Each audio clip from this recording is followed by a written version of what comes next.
Oh my God, there's still people here. And a lot of people watching.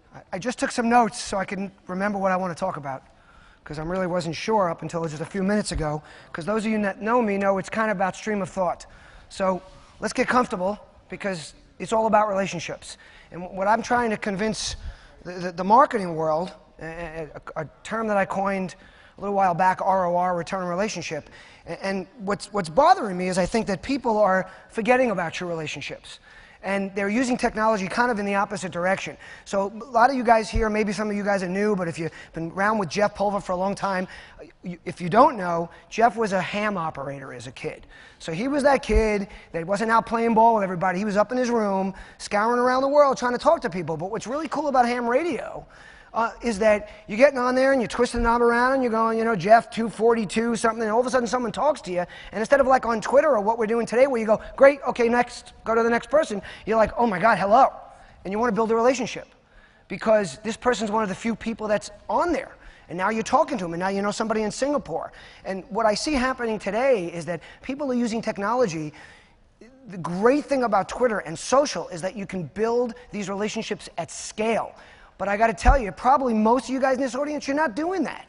You're using it to scale an audience. It's like you're back on TV and you're just trying to build an audience that you can speak to, but you're not building a relationship. So how many of you guys sit in meetings now and you pull out your BlackBerry and they're all around the table, everyone's looking down and nobody's really listening, and after the meeting everyone's trying to figure out, what did we promise each other? What are we going to do? Well, what you'll see is now here, obviously I want you guys tweeting because I want to get this message out. Okay, but try to at least put away the BlackBerries. I don't know about you guys, I sit at home and I've got the computer open and I got an iPad. This is going to be great. I'm only going to have to carry this nice little thin thing. So now I carry the iPad and the laptop and the BlackBerry, and then I've got them all open around me while I'm working, but at least then I'm home. So you don't know I'm not concentrating on you. You don't expect me to answer you immediately. I love when I'm interviewed via chat. It gives me time to go, what's the answer to that question? I got a little time. But when you're sitting with somebody, and you can do this via social, look them in the eye. How do you build a relationship? You guys, I mean, if you go on a date, or you're with just somebody new that you like, you meet Dean, you say, oh my God, this guy's a great guy. I want to get to know him. You don't sit there and look at everybody walking in the room and look around. You put it down, or at least you used to, and you look them in the eye. And you let him know you're concentrating on him and that you're getting to know him. And you're filing away a few facts about this person. Well, we're not doing that online.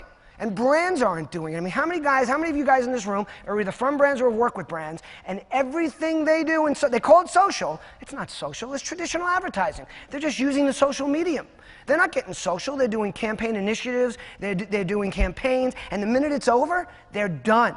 Is there more than maybe 1 or 2 brands in America that truly understand the blogging community? Hello, the blogging community is the most powerful form of social media we have. Forget Twitter and Facebook. They're platforms. They're enablers. Bloggers are the power. They've got true relationships with their audience. They've got static content that lives that you can search. And what do brands do with them? They spend all this money meeting them. They desperately court them. They finish the campaign and they forget about them. They don't answer their emails. They think of them as a media company. And this is happening with all of us. I mean, most of you guys are looking at your numbers. You're looking at your cloud score, and hey, have not been a big supporter of cloud, but the corporate world's starting to accept it. If they're accepting it, then you've got to start paying attention to it. But don't watch your cloud score. Understand how you meet people. Somebody tweets you, retweets you, thank them. But don't let it end there. It doesn't end at the thank you. Now, granted, if you get retweeted or people reach out to you many times and you're out there, and if you watch my feed, you'll see there's lots of smiles, lots of thank yous, lots of quick replies. But then it's the people that start engaging back, or then I reach out to them again, and I start building a relationship. How do you build a relationship? You communicate. You look people in the eye. You show interest in what they do. It's so easy today. But what everybody's doing, like I said, I love ham because it made people create a relationship. Pony Express, social. Okay, all this stuff is leading up to it. The other day I was at a conference and Jeff Hazlett and Gary Vaynerchuk were on the stage, and somebody asked, like, do you guys think Twitter is going to survive? And Gary gave the perfect answer. I don't give a, we know how we finished that sentence. I'm not going to finish it here, but because it doesn't matter. It's not about the platform, it's about the relationship. So how do you do that?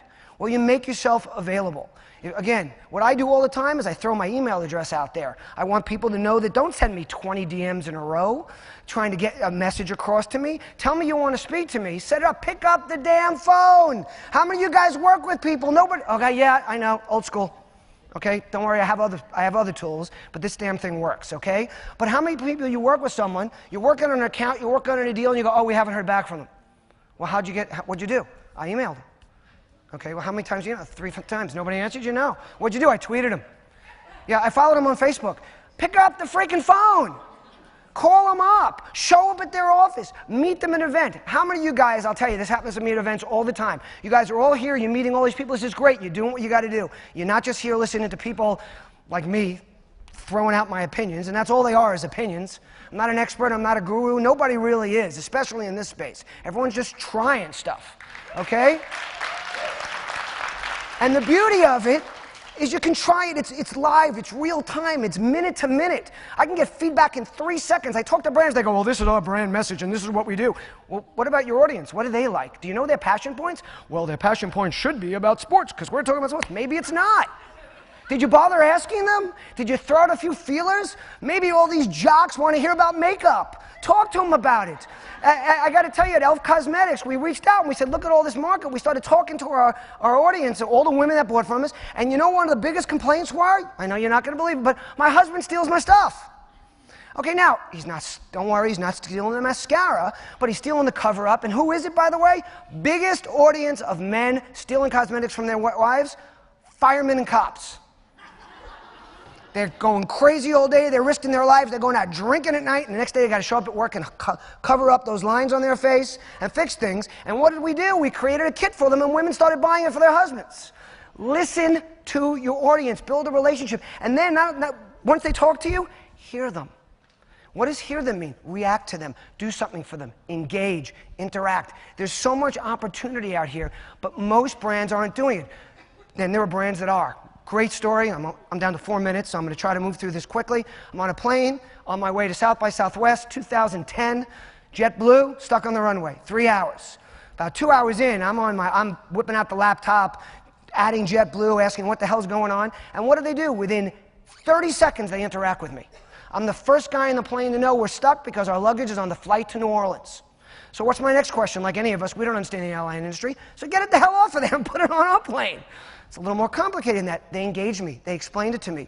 I'm telling people on the plane. I start messing around with them. I said, okay, well, we're all missing our parties in South by. How about some drinks?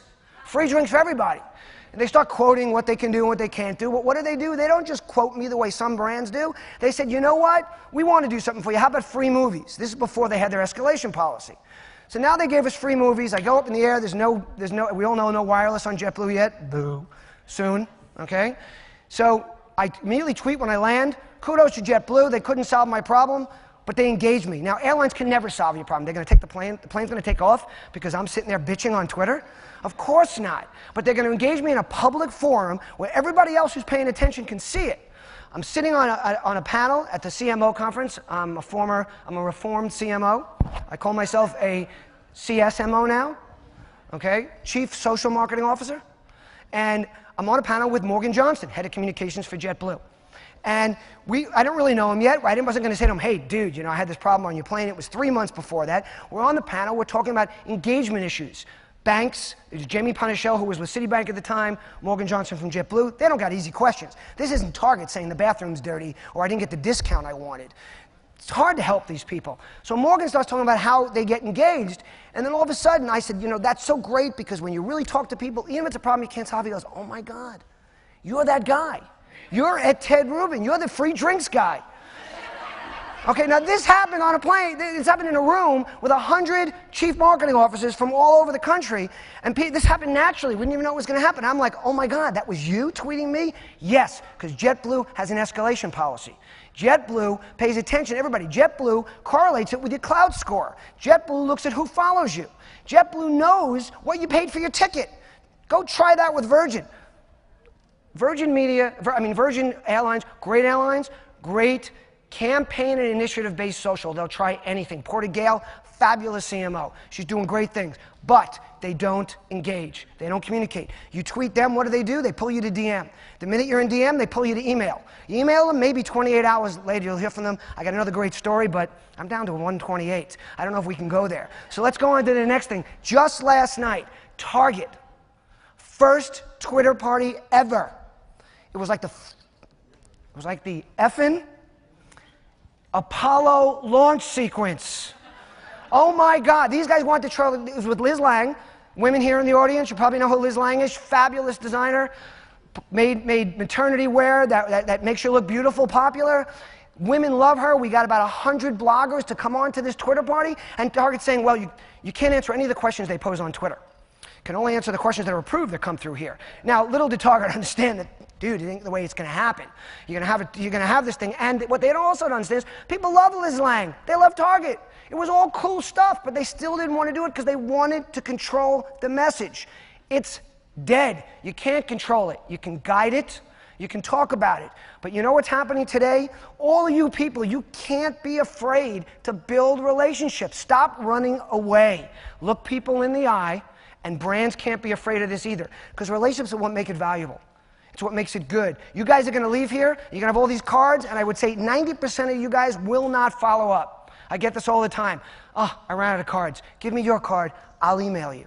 I'll get you my contact info. Now, I'm a freak over this, okay? It's all about relationships for me. ROR, return a relationship. How do I get to know you? Maybe something can happen later. Can I do something for you?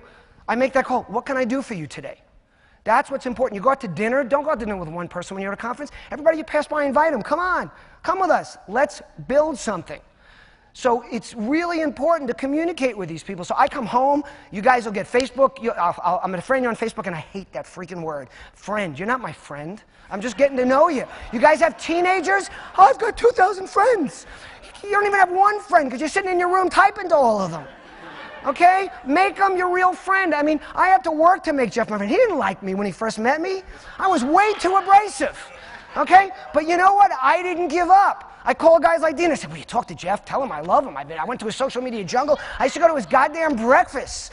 But I kept at it. Okay? Think of it like anybody else. You meet that guy in school, that girl, that somebody else, someone in a meeting, you're at the golf course, there's the guy who's the CEO. What do? You court him. Court everybody here. Take those cards, follow up, friend them on Facebook, and also please don't send me another friend request without telling me who the hell you are. Okay? And don't send me a LinkedIn thing without saying this is what I do. Let me know. You'll notice you friend me every time. I will never just accept it. I write back, thanks so much. Looking forward to connecting. Let's talk. What do? Do that for me. Twitter's different. You know, we just click on things, we follow people. But even that, if it's somebody that's valuable to you, retweet them, get their attention, communicate with them. I think we're done. Just getting nervous. Thank you very, very much. Guys, at 10 minutes. Hey, thank you.